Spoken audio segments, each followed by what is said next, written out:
Welcome back to Growth Mindset, where I show myself learning stuff to inspire you to do likewise. It's now the end of September, so it's time for me to tell you how September went. So, September's Growth Mindset Challenge was about asking people for money for our ministry. I chose that because it's for a good cause, but also because asking for money is a very uncomfortable thing to do. Honestly, I wouldn't even say that I did it that well. Basically, all I did was ask through social media. I created a GoFundMe for a nonprofit called JARS, which is part of Wycliffe, if you know what that is. JARS stands for Jungle Aviation and Radio Service. This particular donation campaign that I was running was for buying motorcycles for Bible translators around the world. So, how did it go? Well, I wanted to raise $3,500 because that was the cost of one motorcycle.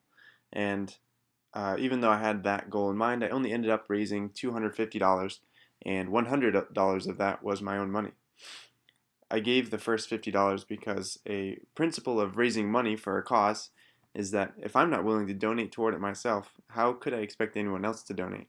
So that's why I donated the first 50. So then two friends each donated $50 to bring that total up to $150. I was pretty excited about that. I didn't really know if anyone would even donate in the first place. I didn't know if it would just sit there and nothing would happen all month. But I was quite happy to see that other people actually wanted to donate to this as well. I also promised that I would run 1 mile for each $50 donated. That was pretty ambitious. I definitely should have said 1 mile per $10 or something to give a greater incentive. Because one of the feedback items that I got was that $50 was a lot just for 1 mile. But I ran the miles that I promised, and so that's what you're seeing in this video. I asked my wife to ride behind me on this particular run and film me running, so that's how you got this footage. So after the campaign got to $150, I was refunded $100 from an event related to this donation campaign, so I decided to offer that money as a matching fund to any further donations. This is a pretty common incentive that fundraisers use, but usually matches are offered by rich people with huge donations. So after that happened, another friend of mine donated $50, and so I matched that 50 to bring the total to $250, and that's where it now stands at the end of September, or beginning of October now. So, that being said, here are a few things that I learned from this month's challenge. Number one, I would recommend that you make sure you're fundraising for a cause that you care a lot about.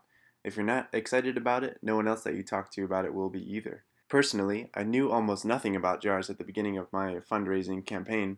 I chose it because of a event that I was going to go to with my friends. The event eventually got canceled, but I decided to continue the JARS campaign.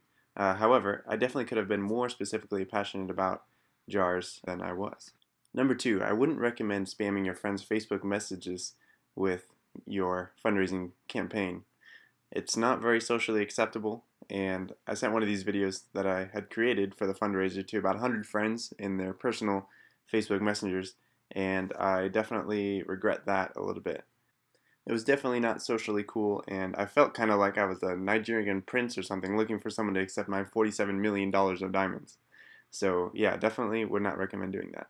Number three, ask for feedback, but make sure that your feedback method is working properly before you use it. I used two different feedback forms, and both had technical problems, so I did not get the feedback that I was looking for.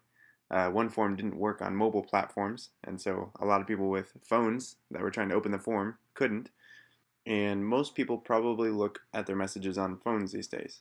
The other form was a Google form, and after I created it, I accidentally restricted access to it, so nobody could even fill out the form. And number four, don't be afraid to fail, just give it a shot.